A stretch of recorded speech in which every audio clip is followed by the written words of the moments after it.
안녕하십니까, 이영사입니다. 이번 시간에는 한국 부자에 대해서 우리가 한번 알아보도록 하겠습니다. 부자가 되기 위해서는 부자와 같이 함께 하거나 부자 옆으로 가라고 그랬습니다. 여러분들이 현재 KB에서 공식적으로 얘기하는 부자인지 아닌지를 한번 판단해 보시기 바랍니다. 부자연구소는 이거 1년에 한 번씩 해서 나오는 보고서고요. 매년 지금 국민은행에서 발행을 하고 있습니다. KB금융지주에서 발행을 하고 있고요. 자, 이제 한국 부자에 대한 얘기를 잠깐 이제 해보겠습니다. 어, 자, 한국 부자 수는 지금 19년 말에 약 35만 4천 명으로 전년도 대비, 작년 대비해서 9.6%가 증가했습니다. 여러분의 재산은 증가했는지 모르겠습니다. 여기에 이제 부동산이나 이런 거는 포함이 좀 덜 되고요. 나중에 이제 나오지만 현금 자산이나 뭐 이런 거를 이제 주로 했기 때문에 그런 거 위주로 여러분들이 나도 부자다 이렇게 하시는 분들이 상당히 많은데 거기에 이제 이것도 같이 포함해서 한번 평가를 해보시기 바랍니다. 한국 부자의 자산 규모로 보면은 약 2천조 정도, 2,154조 원으로 전년도에 대비해서 6.8%. 부자들의 돈은 계속 늘어난다. 이렇게 생각을 하시면 되겠죠. 그래서 계속 지금 늘어나고 있는 상태고요. 자산 규모별, 여러분들이 이제 좀 규모를 보면 초고 자산가는 6,400여 명 정도 됩니다. 6,400여 명 정도 된다고 이렇게 나왔고요. 그 사람들이 보유한 자산은 약 900조 원, 901조 원이니까 엄청나죠. 이분들이 어마어마한 자산들을 보유하고 있다라는 것을 알 수가 있고요. 자, 이게 구분입니다. 자산 구매별로 보면 일반적으로 자산가가 324명, 그리고 고자산가가 24명, 초자산가가 6.4명, 4% 이렇게 되어 있습니다. 아, 6,400명 중에서 이렇게 됐다는 얘기죠. 부자별 구분을 해보면 이렇게 됐다는 얘기죠. 자, 자산가, 그 다음에 고자산가, 초고자산가, 부자의 구분 및 금융자산에 대한 자산 구매별하고 이걸 이제 별도로 나눴고요. 지역별로도 보시면 서울, 경기 쪽으로 포함되어 있는 게 70% 정도가 서울, 경기에 포함되어 있습니다. 그리고 이제 부산, 경남 쪽으로도 많이 있고요. 그 다음에 울산 쪽으로도, 전북 쪽으로도 일부가 있습니다. 그리고 이제 충남, 세종 쪽으로도 많이. 이게 이제 어떤 거냐면 보상이나 이런 걸로 인해서 지어진 데들이 상당히 많고 전통적인 부자들이 상당히 많다라는 얘기죠. 경남 쪽이나 경남 쪽, 특히 대구, 경남, 부산 이쪽으로는 전통적인 부자적인 면이 있고 세종이나 이런 거는 이제 보상에 의한 엄청난 보상에 의한 부자들이 상당히 많습니다. 이쪽은 이제 벤처나 이런 걸 이제 여러 가지로 해서 서울은 여러 타입의 부자들이 있는 거고요. 자, 자산 구성비를 보시면 최근 부동산 자산 비중이 지속적으로 상승한 걸로 나와 있어요. 여러분들도 부동산 자산이 많이 상승하셨죠? 그런 거고 거주 비중이 증가를 했어요.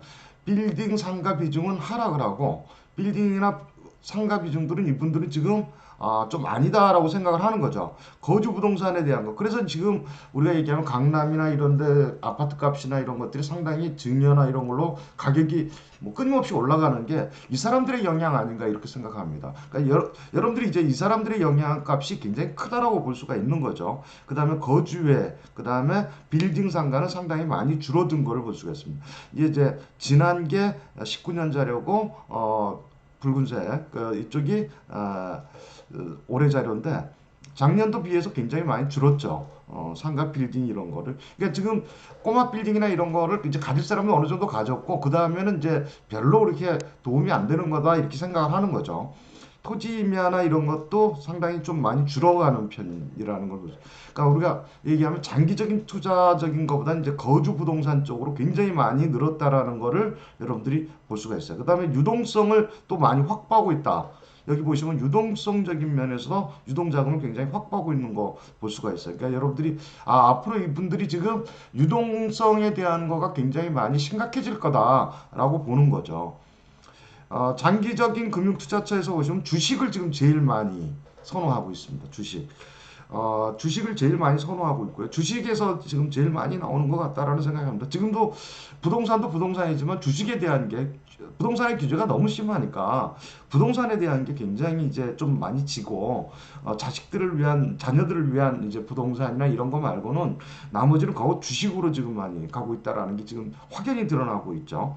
펀드나 뭐 이런 것도 있고 저축성 예금이나 이런 건 단기적인 거로 해서 들어가 있습니다. 이전 계획을 보시면 부자 중 33%가 자산 이전을 계획을 하고 있고 증여와 상속 병행을 선호하고 있어요. 그러니까 이분들이 지금 증여와 상속을 하는 한은 부동산 값이나 이런 거는 계속적으로 올라갈 수밖에 없는 그런 포트폴리오를 갖고 있다 이렇게 보시면 될 것 같고, 우리가 이 사람들의 생각을 아는 게 이 사람들은 굉장히 고급 정보를 많이 갖고 있습니다. 돈 있는 분들 제가 이제 상담을 하면서도 많이 그런 걸 얘기하는데, 돈을 가졌으면 그 돈을 가진 것만큼 물건을 찾아봐라 이렇게 얘기합니다. 여러분들이 절실해야 돼요. 오늘도 제가 상담을 하면서 그런 느낌을 받았는데, 상대가 너무 모르고 상담을 하면 상담자도 그 내용에 대해서 불성실하게 답변할 수밖에 없어요. 어디 찍어주세요. 이런 답변은 참 불성실하다 이렇게 생각을 하고, 그 뭐 찍어주는 데도 있지만 저 같은 경우는 뭐 찍어주기보다는 기왕이면 본인 자산 아닙니까? 뭐 이런 식으로 생각을 해요. 그 다음에 자산의 변화를 보시면 코로나19로 인해서 자산의 27.7%가 자산 가치 하락 경험을 했다라고 해요. 그러니까 여러 가지로 이제 많이 하락을 했다는 거, 그 중에 주식에서 많이 발생했다고 하는 거죠. 그래서 주식에서 지금 다시 수익 발생을 찾는 것 같고요. 포트폴리오의 점검에서는 있다라고 봐요. 점검 경험이 있다. 없다가 81%. 그러니까 다시 말해서 80%는 기존 방식을 고수하고 있으면서도 상당히 잘 짜여져 있는 거다 이렇게 생각을 하는 거죠. 그래서 그렇게 크게 문제가 되지 않는다 이렇게 생각을 하는 거고, 총 자산을 보시면 규모별로 보시면 11.7%뭐 이렇게 쭉 나왔습니다. 그래서 부자 중 19%는 시장 변화에 맞춰 자신 포트폴리오를 점검을 하는 걸로 나왔다. 그래서 이분들은 이제 앞서가는 분들이라고 생각을 하죠. 여기는 더 대규모를 갖고 있으니까 함부로 움직이지 못하는 자산일 수도 있습니다.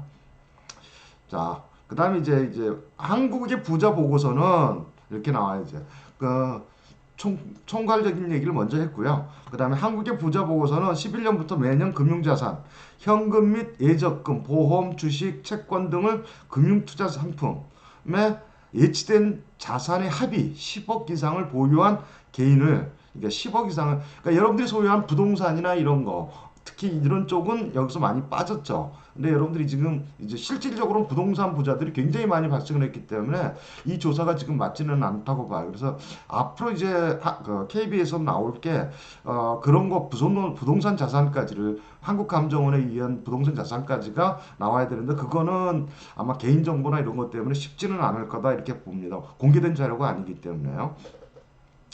그 보유한 개인을 한국 부자로 정의해야 했어요. 정의에 따라 여러분들이 부자 아니다 이게 아닙니다. 여러분들이도 부자인데 여러분들이 이제 그 부자에 들어가느냐 안 들어가느냐 이런 거를 따질 때 KBS는 이렇게 판단을 했다라고 얘기를 하는 거죠. 그 다음에 뭐 한국 부자 보고서는 파트 1은 시장일, 한국 부자 현황 뭐 이렇게 쭉 나옵니다. 쭉 해서 대충 읽어 가보도록 하겠습니다. 한국부자연구소 10년을 보니까 이렇더라는 거죠. 여러분들이 이거를 제가 처음부터 끝까지 요약을 안 하고 다 보여드리는 이유는 한 70페이지 가까이 되는데, 이 연구 보고서를 여러분들이 한번 읽어보시는 것도 상당히 좋지 않겠느냐 이렇게 생각을 합니다. 별도로 자료는 올려드리도록 할 테니까 여러분들이 한번 보세요. 2008년 글로벌 금융위기 이후 한국 경제는 저성장, 저물가, 저금리 하락, 뉴노멀 현상이 심화 중에 있어요. 지금 현재 심화 중에 있는 상태고 앞으로도 그러지 않겠나 이렇게 생각을 하고요. 저성장이라는 거죠. 그러니까 지금 보시면 저성장과 저금리 시대고 인구 증가율도 상당히 떨어져 있는 상당히 심각한 사회적인 문제죠. 지난 10년간 한국 주식시장은 2008년 금융위기를 극복하고 완만한 성장세를 유지를 하고 있다는 거죠. 이번에 우리 코로나로 인해서 2021년, 20년 금융 시장 중에서 특히 주식시장은 굉장히 팽창할 거다 이렇게 얘기들을 많이 합니다. 물론 이제 그거에 따라서 발맞춰서 부동산 시장도 많이 상승할 거다 이렇게 얘기를 하고 있고요. 그 다음에 최근 꾸준히 상승 중인 글로벌 주식시장에서 비해 한국 주식시장은 좀 더 완만한 성장세를 보여왔다. 그래서 더 많은 성장을 이룰 거다라는 거죠. 이제 앞으로의 성장을 그렇게 많이 보고 있다라는 거죠. 세계 실질 주택 주택시장이죠. 주택시장. 주택시장에 대한 거 제가 잘못 읽었습니다. 주택시장에 대한 거 한국 주택시장 더 완만한 성장세를 보여서 주택시장을 실질적으로 보시면 우리가 아직 전에 뭐 저도 다른 방송에도 얘기를 했지만 아직까지 성장 여력이 굉장히 크다라는 것을 볼 수가 있어요. 그런 거고 한국 부자는 자산의 증가와 함께 상속 증여를 통해서 부의 이전을 차고 있다는 거죠. 이게 이제 되면 저는 좀 많이 걱정되는 게 제 자식들도 있습니다만은 이렇게 되지 않겠느냐. 이제 앞으로는 부의 계급화가 확실하게 이루어지지 않겠느냐. 이번 코로나 사태로 인해서 부의 계급화가 확연하게 드러나지 않겠느냐. 이런 상당히 좀 문제가 되지 않겠느냐. 특히 3040 세대의 집을 갖고 있는 것과 안 갖고 있는 것과 차이. 그 다음에 무주택자와 주택 가진 사람, 특히 이제 우리가 얘기하면 수도권에 주택이 있는 것과 광역시에 주택이 있는 것, 그 다음에 일반 시도에 있는 것과의 차이가 상당히 크게 나타나지 않겠느냐 이런 생각을 합니다. 앞으로도 주택 가격은 지속적인 상승이 되지 않겠느냐. 부를 상속을 하면 증여를 하고 하면 출발선 자체가 다릅니다. 어떤 사람은 100m 달리기를 하는데 95m 앞에서 달리고 어떤 사람은 100m에서 달리고 이러면은 뭐 출발 자체가 완전히 다르지 않겠습니까? 또 하나는 뭐냐면 어떤 사람은 최소한 50m까지 땡겨놓고 부모가 하는 거에 대해서 하는데 어떤 사람은 뭐 100m가 아니고 마이너스 100에서 시작해야 되는 그 마이너스 100이라는 건 여러분들이 이제 그 사람이 사회에 나오기 전까지 불우한 환경이나 이런 거 있을 때 교육의 기회도 많이 떨어지지 않겠어요? 그런 것까지를 생각한다면 참 미래가 걱정이 되는 그런 것도 됩니다. 2010년간 세계 최고 자산수는 1.8배, 보유 자산 총수는 1.7배 증가했다라는 거죠. 그러니까 계속적으로 최고 고자산가들은 계속 재산이 증가하고 있다라는 거죠. 그러니까 우리가 상당히 이런 거는 좀 주목해야 될 얘기가 아닌가 이렇게 생각을 합니다. 최대 비중은 현금성 자산에서 주식으로의 변화다라는 거죠. 2020년 주식으로, 그러니까 2013년에 현금성 자산에서 불확실성 자산에서 뭐로 오냐면 주식으로의 변화가 가장 큰 변화가 이루어져 있다라고 지금 여기서는 이제 판단을 하고 있습니다. 평가를 하고 있고요. 세계부의 성장을 주도한 산업은 IT 산업과 금융 산업입니다. 앞으로도 저는 IT 산업과 금융이라고 봐요. 그 IT 산업과 금융 산업 이제 앞으로 지금도 젊은 친구들이 그 상당히 금융 쪽에 이지 밝은 거를 볼 수가 있는데 어찌됐든 여러분들이 그런 쪽에 관심을 많이 갖는 게 좋지 않겠느냐. 금융과 부동산도 마찬가지라고 봅니다. 한국의 부의 성장은 IT 바이오 분야 사업 운영이 원천적 작용을 했다라고 보는 겁니다. 한국에서 IT와 바이오 그 다음에 사업이 가장 크게 이제 주목을 받았다는 거. 그 바이오 산업 그러면 여러분들 제일 많이 떠오르는 게 삼성 이재용 부회장 아니겠습니까? 이제 회장도 얼마 안 남았는데 이건희 회장님이 돌아가시면서 이제 회장까지 이제 얼마 남지 않았지 않았나 이렇게 생각을 합니다. 선점을 하는 거죠. 그렇게 바이오, SK나 뭐 이런 SK 바이오나 이런 거 요즘 뭐 주가가 어마어마하게 올라갔고 뭐 얼마 전에 발표한 화이자제 같은 경우도 뭐 어마어마한 시세 차익을 노리고 있다고 얘기를 하는데 2010년을 아우르는 사회적 트렌드 키워드는 여러분들도 이제 할 수 있는 스마트폰입니다. 저도 지금 스마트나 이런 걸로 하고 있는데 공유경제, 스마트폰 이거 굉장히 중요할 것 같아요. 미래를 알 수 있는 거는 스마트폰, 공유경제, 인공지능 그 다음에 K커처 라고 얘기를 합니다. 그래서 이 네 가지 특히 여러분들이 스마트, 공유경제, 인공지능을 선점하기 위해서 지금 서로 강대국 우리가 얘기하면 초강대국이라고 할 수 있는 미국과 중국 이 지금 맞붙은 상태잖아요. 그죠? 그런 것들을 보고 여러분들이 판단을 하면 좋지 않겠나 이런 생각합니다. 여기 인스타그램 뭐 여러 가지에서 나오고 있습니다. 지난 10년간 모바일 세상에서 변화시킨 주역은 97%에 이르는 스마트폰과 그렇죠? 인터넷 개인 휴대폰이다라고 완전히 개인 휴대폰 지금도 저도 유튜브를 하고 있지만 저도 유튜브를 한참 오프라인 강의를 굉장히 좋아하는 쪽이었습니다. 근데 지금 저도 이제 온라인 강의 쪽으로 그 다음에 많이 회귀를 하고 있고 온라인으로 여러 사람하고 상대하거나 이런 것도 굉장히 상담하는 것도 상당히 이제 중요해졌고 더 심층적으로 할 수 있는 거가 되지 않았나 이렇게 생각을 합니다. 여러분들도 유튜브나 이런 거에 대해서 상당히 좀 많이 관심을 갖고 온라인에 관심을 가지는 게 좋지 않겠나 뭐 이미 다 가지고 계시겠지만 이렇게 생각을 합니다. 한국의 부자 수는 2010년 16만 명에서 2019년 35만 원, 굉장히 많이 2배 넘게 불었죠. 그 다음에 2배, 2.2배 이상 증가를 했다라는 거죠. 2.2배 증가를 했습니다. 거기에 내가 들어가 있나 안 들어가 있는 여러분들 스스로가 아마 요 근래 부동산 몇 년 하신 분들은 거의 나아가 지금 아마 10억 정도를 우습게 얘기할 정도로 많이 가지고 있지 않나 이런 생각을 합니다. 자산 규모는 1158조에서 19년 2154조로 1.9배 증가를 했습니다. 상당히 자산 증가도 많이 한 편이죠. 그러니까 지금 자산이나 이런 거가 상당히 많이 증가했고, 뭐 제가 아는 분들도 그렇고 저도 그렇고 뭐 여러 가지가 그런 거죠. 그 다음에 한국의 부자 자산 중 50% 이상이 자 우리 한국 부자는 50%는 부동산 자산으로 돼 있어요. 그래서 10년 이후에 부동산 자산 비중과 금융 자산 간의 갭이 확실히 납니다. 그러니까 외국 부자들은 주식이 굉장히 많은 반면에 주식, 금융 뭐 이런 쪽이 많은 반면에 우리나라는 부동산 자산이 굉장히 많다라는 거죠. 여러분들이 이제 부자가 되기 위해서는 부동산을 그러면 필수로 해야 된다라는 얘기가 됩니다. 자, 부자의 자산 중 금융자산은 현금 및 현금적 자산 비중이 부동산 자산은 거주용 자산과 투자용 부동산 비중이 증가를 했다라고 얘기해요. 자, 현금과 현금성 자산 비중이라는 건 지금 불안전성 때문에 지금 자꾸 그런 거죠. 그런 거를 얘기를 하는 거고, 부동산 자산은 거주용. 그러니까 거주용이라는 건 이 사람들이 어디에 거주하겠어요? 좋은 데 거주하겠죠. 당연히 입지 좋고, 부산 같은 경우인데, 대구 같은 경우는 우리가 수성구, 범어동 쪽, 이런 데 거주를 할 수밖에 없죠. 서울은 강남권, 뭐 한강뷰를 있는 용산권, 뭐 이런 쪽으로 우리가 이제 얘기를 계속 할 수밖에 없는 거고 그리고 뭐 우리가 얘기하면 광주 같은 경우는 봉선동 뭐 이렇게 대단지가 나눠져 있죠. 그리고 이제 그런 데들이 이제 자산 비중이 집중이 된다라는 걸 알 수가 있습니다.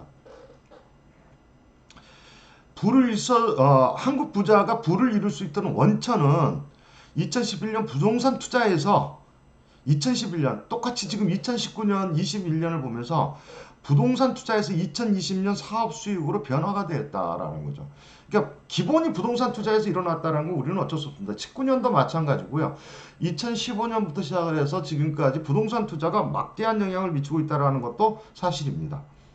지금 앞으로도 더 그럴 거라는 예견이 되는 거죠. 한국 부자가 생각하는 부동산 자산 기준은 2011년 50억 원에서 2020년 70억 원으로 1.4배 증가했어요. 그러니까 여러분들이 KB가 생각하는 부자와 한국 사람들, 자기 스스로가 부자라고 생각하는 사람들과의 차이는 한 7배 정도. 부동산 자산이 한 70억. 그러니까 실질적으로 70억에서 100억 정도 가져야 부자다 이렇게 얘기를 한다라는 거죠.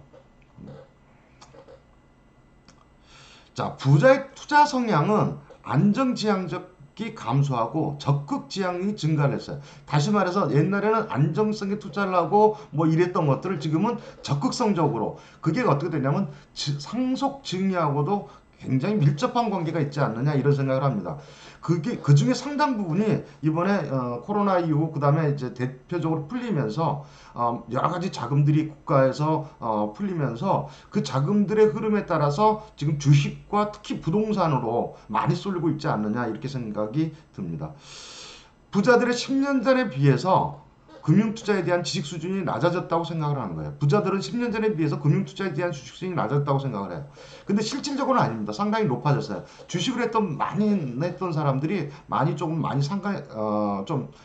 부자에서 많이 탈락을 하고 그 다음에 많이 좀 안 좋은 면을 봤는데 부동산을 했던 분들은 꾸준하게 몇 배의 수익을 냈기 때문에 부동산 안전자산 쪽으로 많이 높아지고 주식 쪽으로는 낮아지지 않았나 이렇게 평가를 하는 거죠. 부자들이 10년 전에 비해서 고수익에 대한 관심과 자산 판단에 대한 투자를 선호하는 경향이 증가했어요. 그러니까 고수익을 지금 올리는 거죠. 옛날에는 안정적으로 무조건 갔었는데 지금은 아니라는 거죠. 굉장히 고수익 위주로 많이 가고 있다. 그게 이제 뭐냐면 우리가 주식과 부동산이라는 걸로 대별을 낼 수 있다라고 볼 수 있어요. 그 다음에 부자들 역시 인터넷, 모바일, 비대면 거래가 큰 폭으로 증가했다. 부자들 역시도 이제 인터넷과 모바일로 많이 이제 돌아섰다는 걸 얘기를 하는 거고요. 자, 여러분들이 부자가 되기 위해서는 부자 옆에 가까이 가야 하고 부자 행동 양식도 알아야죠. 그 사람들이 또 어떤 정보를 갖고, 저는 상당히 많은 사람들이 굉장히 많은 고급 정보, 좀 뭐한 얘기지만은, 없는 사람이 없을 수밖에 없는 정보는 정보에 약하기 때문이고, 그 정보를 우리가 쉽게 접할 수 없는 것도 상당히 큰 차이가 아닌가, 이렇게 생각을 합니다. 여러분들이 그 정보에 민감한 그런, 특히 3040이나 이좀 되시는 분들은 정보에 좀 민감했으면 좋겠다라고 생각을 합니다. 자, 부자는 보유한 자산을 이전하는 방법으로는 상속증여와 함께 기부에 대한 관심도 증가를 했어요. 이제 어느 정도 기부에 대한 것도 이제 생각하기 시작했다라는 거죠. 이제 여러분들 뭐 아시겠지만 각종 기부하는 데들이 상당히 많이 늘어났다. 그러니까 왜냐하면 그만큼 여유가 졌다라는 얘기가 되는 거죠.